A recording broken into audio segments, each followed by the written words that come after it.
E essa é a história de como o ser humano saiu da África com a ajuda do fogo, no resumo da história. Há 2 milhões de anos, eles viviam na África e não eram muitos.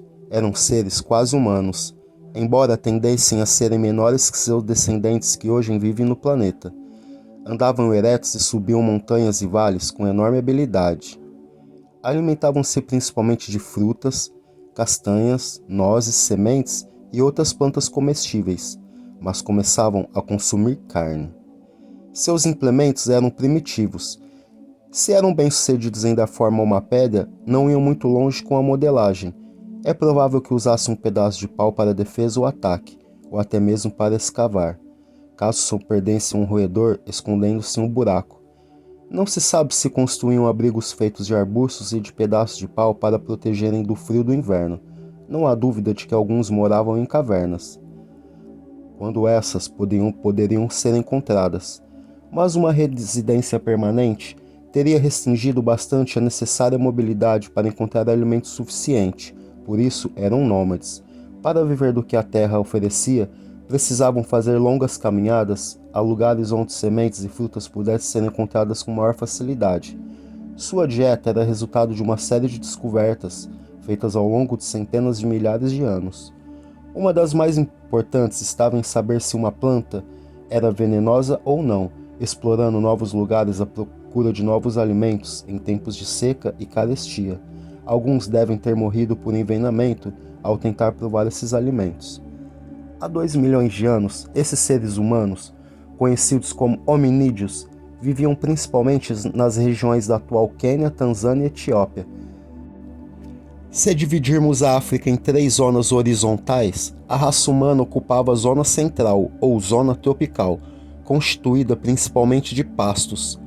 Uma mudança no clima cerca de 1 ou 2 milhões de anos antes, que fez com que certas regiões ou pastos tenham substituídos por boa parte das florestas, pode ter incentivado esses hominídeos a gradualmente descendo das árvores, deixando a companhia de seus parentes, os macacos, e a passar mais tempo no chão.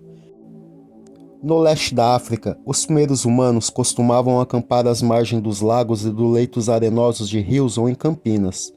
Esses locais foram encontrados alguns restos deixados por eles. Conseguiam adaptar-se a locais mais frios e na Etiópia preferiam os planaltos abertos a uma altitude de 1.600 a 2.000 metros acima do nível do mar. Nas florestas verdes das regiões montanhosas também sentiam-se em casa. Sua adaptabilidade era impressionante. De modo geral, na impiedosa competição por sobreviver e multiplicar-se, os seres humanos tiveram sucesso. Nas regiões da África que habitavam, eram em número bem menor que as espécies de grandes animais, alguns deles agressivos. Ainda assim, os humanos prosperaram. Talvez as populações tenham se tornado muito numerosas para os recursos disponíveis na região, ou tenha havido um longo período de seca, e isso os tenha levado para o norte. Há forte indício de que em algum momento dos últimos 2 milhões de anos, eles tenham começado a migrar mais para o norte. O maior deserto do mundo, que se estende do noroeste da África para além da Arábia, pode por algum tempo ter impedido seu avanço. A estreita faixa de terra entre a África e a Ásia Menor, contudo, podia ser facilmente atravessada. Moviam-se em pequenos grupos, eram exploradores e colonizadores. Em cada região desconhecida, tinham de adaptar-se a novos alimentos e precaver-se contra animais selvagens, como insetos e cobras venenosas. Os que abriam caminho conseguiam uma certa vantagem, pois os seres humanos adversários implacáveis dos invasores de território não estavam lá para atrapalhar seu caminho. É possível que um grupo de talvez 6 ou 12 pessoas avançasse uma pequena distância e decidisse se estabelecer naquele lugar. Outros vinham, passavam por cima deles e os impeliam para outros lugares. O avanço pela Ásia pode ter levado de 10 a 200 mil anos. Montanhas tinham que ser escaladas, pântanos vencidos, rios largos, gelados e de fortes correntezas tinham de ser atravessados. Será que eles atravessavam esses rios em seus pontos mais rasos, nas estações muito secas, ou nos pontos mais próximos às nascentes, antes que o leito se tornasse largo demais? Será que os exploradores sabiam nadar? Não sabemos as respostas. À noite, em terreno desconhecido, era preciso selecionar um abrigo ou um lugar com o mínimo de segurança. Sem a ajuda de cães de guarda, cabia a eles manter vigilância sobre animais selvagens que vinham caçar durante a noite. No decorrer dessa lenta migração, a primeira de muitas na história da raça humana, esses povos originários dos trópicos avançaram para territórios bem mais frios, jamais conhecidos por qualquer um dos seus ancestrais. Não se sabe ao certo se conseguiam aquecer-se ao fogo nas noites frias.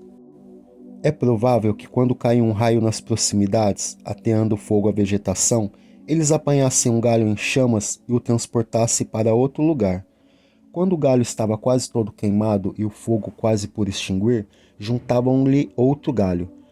O fogo era tão valioso que era tratado com maior cuidado, mas mesmo assim ele ainda poderia ser apagado por uma chuva forte ou falta de madeira seca ou gravetos. Enquanto conseguiam manter o fogo, devem tê-lo levado em suas viagens como objeto precioso, como faziam os primeiros nômades australianos. A habilidade de produzir fogo, em vez de obtê-lo ao acaso, veio bem mais tarde na história humana.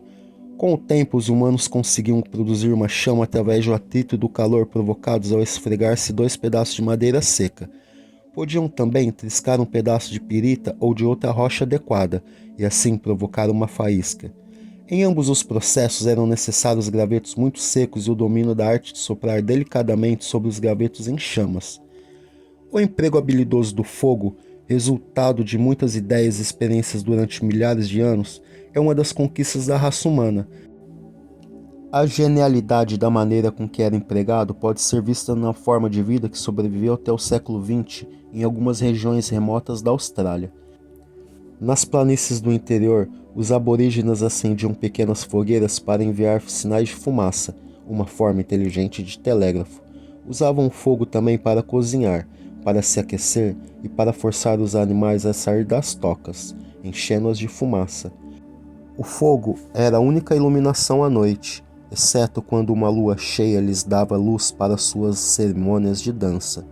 Era usado para endurecer os pedaços de pau usados para cavar, para modelar madeira com a qual eram feitas as lanças e para cremar os mortos.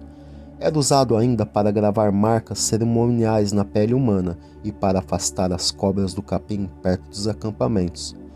Era um eficaz repelente de insetos e era usado por caçadores para queimar o capim em sistema de mosaicos em certas ocasiões do ano e assim incentivar um novo crescimento, quando viessem as chuvas. Eram tão numerosos os usos do fogo que até recentemente foi a ferramenta de maior utilidade da raça humana. E esse foi o caminho que o ser humano fez saindo da África com a ajuda do fogo. Obrigado por acompanhar e até o próximo vídeo no Resumo da História.